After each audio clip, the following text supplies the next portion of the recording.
Jake the Pissin' Snake Roberts, quite frankly, wah wah wee wah. But the appearance and wonderful appearance at that of Jake the Snake Roberts made me realise something about AEW versus WWE, you know, because we're in this world where people like to pretend there's a big bloody war going on when there's not a war going on at all. We love to see past legends come back, we love nostalgia, but AEW uses nostalgia in the right way. They have these past legends come back to make current stars, build up future stars, and just make everything better. But WWE, on the other hand, uses the past of yesterday to dethrone, dismiss, say we are better than them, the stars of today. And that cannot be right, surely.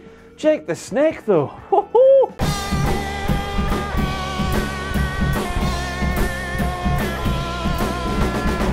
WTF! WTF!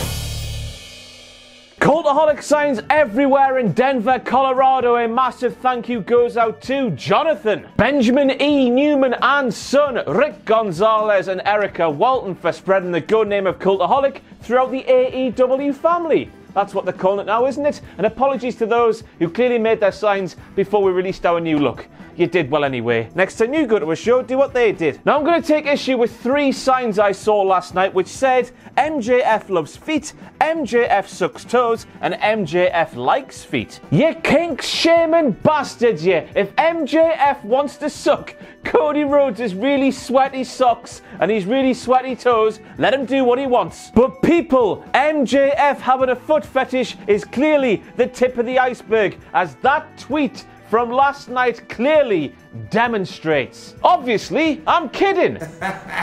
But I just can't believe that MJF of all people would make that tweet and not realise it could be construed in more than one way. That tweet's there forever now. People can use that against him forever. And good, quite frankly, because he's a no good son of a bitch. Haha. Look at that above his right eye, said Big Dick Tony Schiavone. Excalibur then replies, I believe that was from the belt Sammy Guevara twatted right upside John Moxley's tet. That's a direct quote. I know, I can't believe it either. I mean, Excalibur, it wasn't.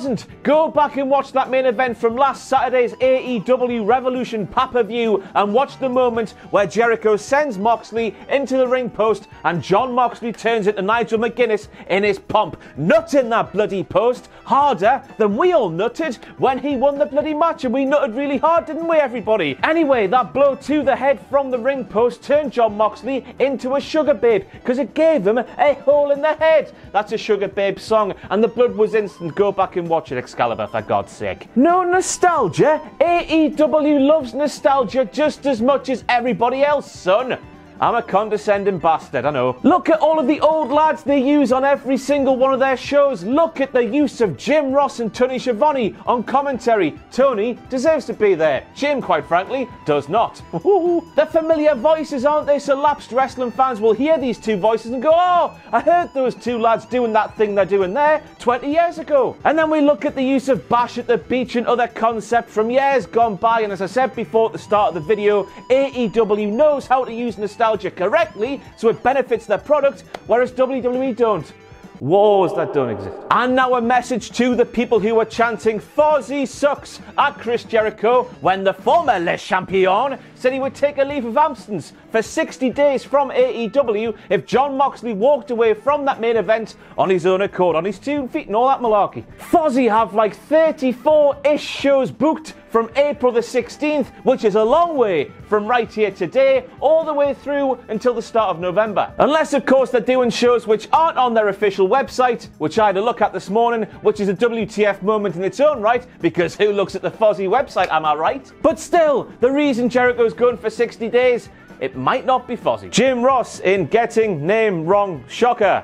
Here is my shock.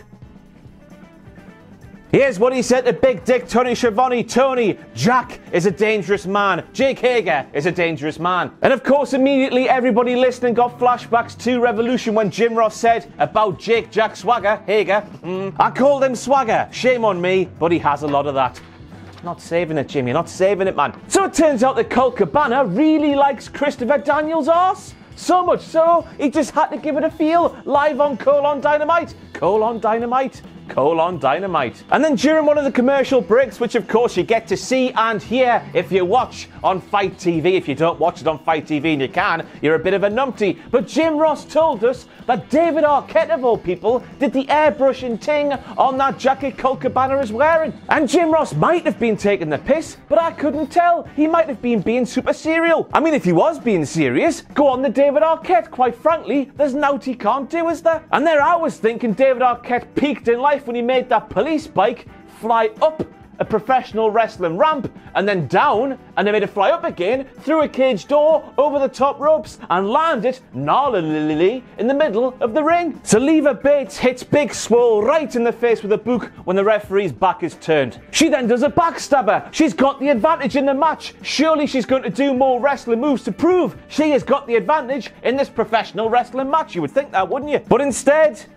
she stands there, and she stands there, and she stands there, and then she walks around a bit, and Big Swole gets her. What the hell was Leva doing? AEW, why do your heely women crap on gimmicks? Back in the day, we heard the Nightmare Collective's Brandy Rhodes saying, oh, Chris Statlander, she's not really an alien, she's just a woman in crappy face paint. Then last night on Dynamite, we had Britt Baker saying, oh, is Big Swole actually her real name? Is Big Swole on her driver's license? How can you come out here and say your name is Big Swole? It's simple, Britt Baker. It's professional wrestling, man. I dare you to walk up to Chris Jericho, John Moxley, heck, just about all the professional wrestlers in the world today and say, how can you have a fake name? How dare you? You wouldn't, would you? I wear a lot of brands. I wanted to make sure that mine was one of them, and I wasn't hiding it. That is what Cody Rhodes said about why he got that tattoo, where he got that tattoo. Now surely, when he got that tattoo, Cody Rhodes knows that Cody Rhodes wears a lot of suits. His gimmick, if he has one, is Handsome Man, EVP of AEW, man who wears a lot of handsome suits. How did he not know we wouldn't really be able to see that thing when he was wearing a suit, which he does every single hour of every single day, apart from the half hour when he does the Grappletons? I mean, I don't want to sound a dick about it, but you know, you get it there so you can show everybody without realising you're going to cover it up most of the time when you're not wrestling.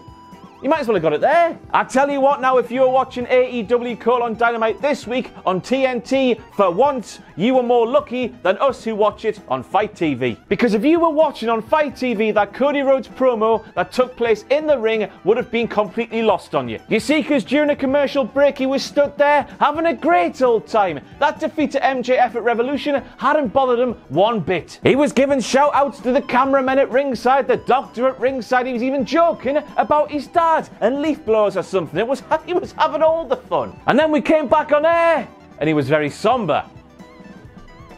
Just like that. I mean, still, it was one hell of a promo. Of course it was, man. It's Cody Rhodes. But if you saw that stuff going on during the commercial break, you were taken right out the moment. So we found out what type of snake Jake the Snake Roberts actually is on last night's Dynamite, and judging by those images there, it would turn out he's a trouser snake. That is a cock.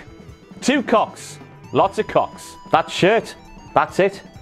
So then we had Excalibur saying that Nick Jackson was not only not cleared to wrestle on last night's Dynamite, but he wasn't even cleared to travel to the show. And he said that after the entire world, and I mean the entire world, it was trending on Twitter. I think it trended number 2 on the YouTube trending page, which means a lot of things. Everyone saw Nick Jackson cancel his trip home from Revolution last weekend to go to the Hardy compound, and Box of Youth, I knew you'd come. Oh God, it got me right in the feels. It did. Hello everybody, this is now a children's show. If it wasn't beforehand, count the stars with me.